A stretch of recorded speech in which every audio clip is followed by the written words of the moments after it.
नमस्कार। आप देख रहे हैं सेल्फ मेड ट्यूटोरियल। आज एक बार फिर से आपके लिए लेकर आई हूँ MCQ of Mughal period part 5। अभी तक पार्ट 1, 2, 3 और 4 अपलोड हो चुके हैं और ये मुग़ल पीरियड के एमसीक्यू सीरीज़ का ये 5वां भाग है।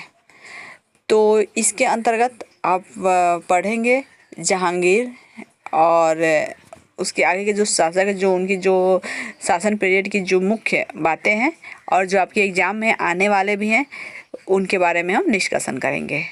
उसके पहले मैं बता दूं कि ये लेक्चर सीरीज़ जो अपलोड किया जा रहा है मुग़ल पीरियड का, वो विशेष रूप से और सारे कंपटीशन के लिए क्लासेस के लिए, ये हिस्ट्री है तो इम्पोर्टेंट तो होगा ही सबके लिए, कोई भी आप कंपटीशन के एग्ज़ाम दे रहे हो, लेकिन ये उन विद्यार्थियों के लिए विशेष रूप से उनको टारगेट करके बनाया जा रहा है जो LNM university history subsidiary paper के पार्ट 2 के विद्यार्थी हैं।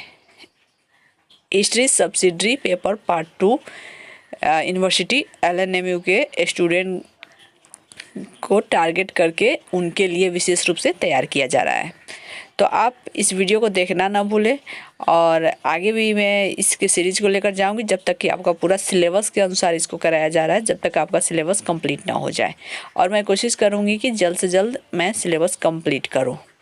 ओके, तो चलिए आगे बढ़ते हैं।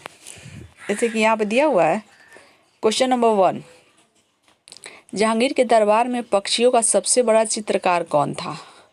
ये तो आप जानते हैं कि जहांगीर ने प्रकृति से संबंधित और आगे चल के जो कि मुस्लिम धार्मिक ग्रंथों में ये वर्जित है कि किसी प्राणी या किसी व्यक्ति विशेष का चित्र बनाना, लेकिन आगे चल के जहांगीर के समय में ये किसी प्राणी और मानव का भी चित्र बनाना शुरू हो गया था।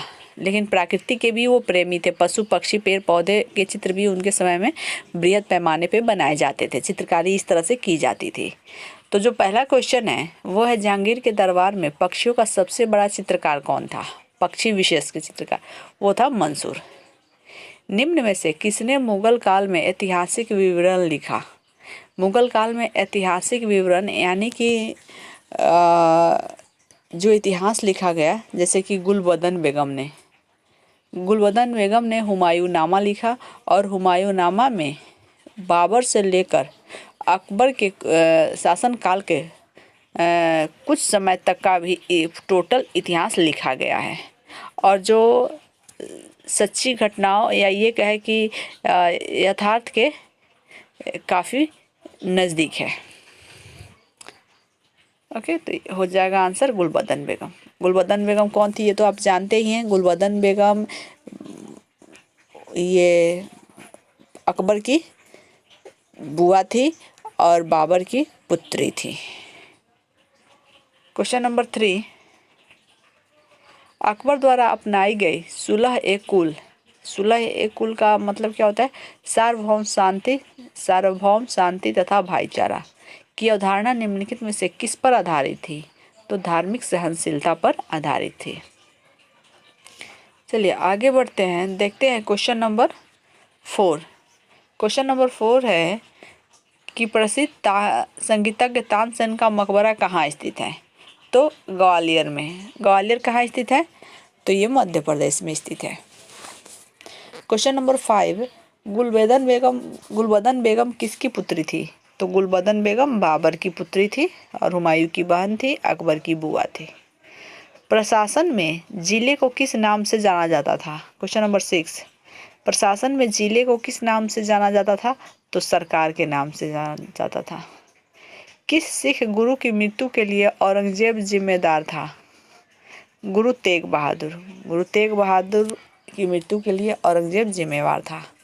क्वेश्चन नंबर 8, भारत के मुगल शासक बनने पर जहीरुद्दीन मोहम्मद ने अपना नाम क्या रखा? ओके, तो भारत के मुगल शासक यानी जहीरुद्दीन मोहम्मद किसका नाम है? तो बाबर का नाम है और बाबर का नाम बाबर होने से पहले जहीरुद्दीन मोहम्मद था। क्वेश्चन नंबर 9, चलिए 9 देखते हैं कि अकबर के काल में महाभारत का फारसी अनुवाद जिसके निर्देशन में हुआ वह कौन था? फैजी। फैजी उनके नवरत्नों में भी शामिल था। दिल्ली के प्रसिद्ध जामा मस्जिद का निर्माण किसने किया? शाहजहां ने। निम्न मुसलमानों में से हिंदी साहित्य के लिए किसका सबसे महत्वपूर्ण योगदान है? तो हिंदी साहित्य के लिए सबसे महत्वपूर्ण योगदान है अब्दुल रहीम खनखाना। अब चलिए बात कर लेते हैं थोड़ा सा कि अब्दुल रहीम खनखाना। अब्दुल रहीम खनखाना अकबर के संरक्षक जो थे बैरम खां उनका पुत्र था और उनकी पत्नी का नाम सलीमा बेगम था, यानी कि बैरम खान के पिता का नाम अब्दुल रहीम खनखाना के पिता का नाम बैरम खां और उनकी माता का नाम सलीमा बेगम है। वहीं सलीमा बेगम जो बैरम खां की मृत्यु के बाद इनको संरक्षण देने के लिए अकबर ने सलीमा बेगम से शादी कर ली थी और वही सलीमा बेगम थी जिसकी सेवा में नूरजहां यानी मेहरुनिशा नियुक्त की गई थी, जो सलीमा बेगम की सेवा करती थी, जो बाद में आगे चलकर मेहरुनिशा की शादी जहांगीर से हुई और जहांगीर ने उन्हें नूरमहल और नूरजहां की उपाधि दी थी। आपको पूरा लिंक अब समझ में आ रहा होगा। क्वेश्चन नंबर 12, अकबर द्वारा बनाई गई श्रेष्ठतम इमारत कहाँ पाई जाती है? तो अकबर द्वारा बनाई गई श्रेष्ठतम इमारत पाई जाती है फतेहपुर सीकरी में। क्वेश्चन नंबर 13, हल्दी घाटी युद्ध जो हुआ था 1576 के पीछे अकबर का मुख्य उद्देश्य क्या था? यानी हल्दी घाटी का युद्ध हुआ, उसके माध्यम से अकबर मतलब क्या प्राप्त करना चाहता था? तो वह राणा प्रताप को अपने अधीन लाना चाहता था, क्योंकि सिसोदिया वंश का शासक राणा प्रताप ऐसा शासक था, राजपूत शासक था, जिसने कभी भी मुगलों की अधीनता स्वीकार नहीं की। भले ही उसका जीवन जंगलों में भागते बीता और उन्होंने घास की रोटियां भी खाई, लेकिन वो मुगलों को हमेशा परेशान करते रहा और कभी भी उनकी अधीनता स्वीकार नहीं की। क्वेश्चन नंबर 14 में कहा गया है मुगल सम्राट अकबर के समय का प्रसिद्ध चित्रकार कौन था? दसवंत। मुगल सम्राट अकबर के समय का प्रसिद्ध चित्रकार था दसवंत। निम्नलिखित में से किसमें हिंदू तथा ईरानी वास्तुकला का सर्वप्रथम समन्वय देखने को मिलता है?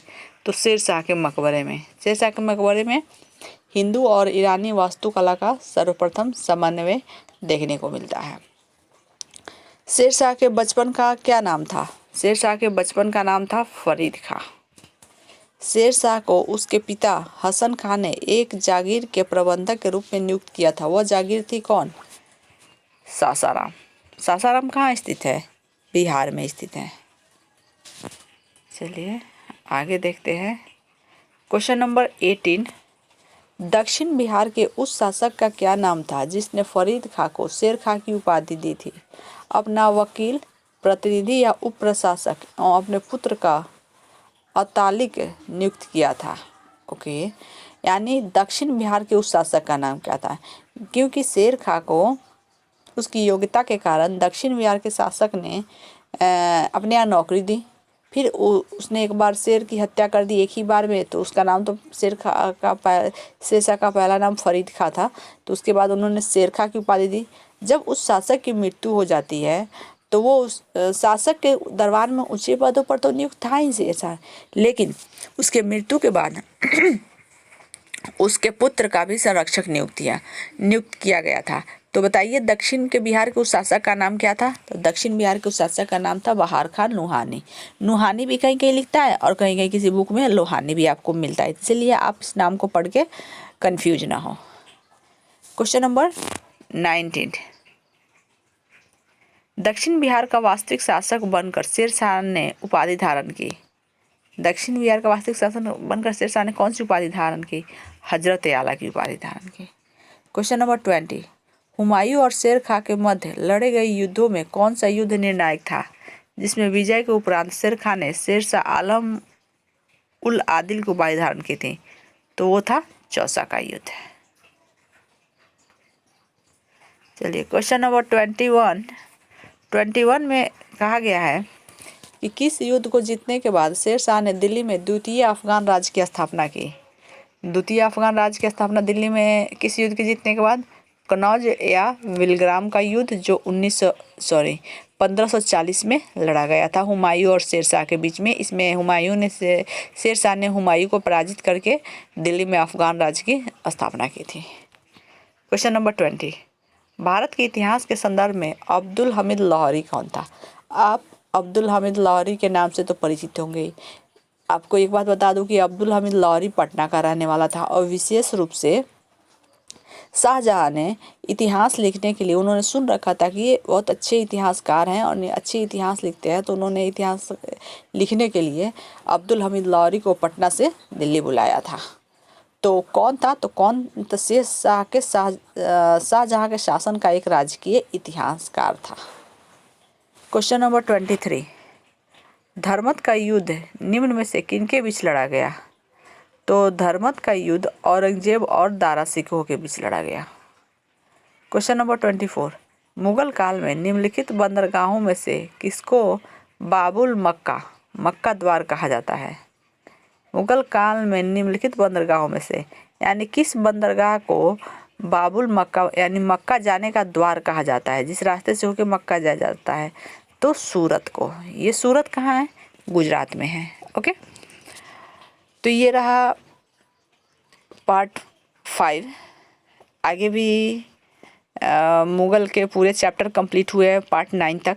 तो 4 जो है मैं बहुत जल्द इसको भी डाल दूंगी, अपलोड कर दूंगी।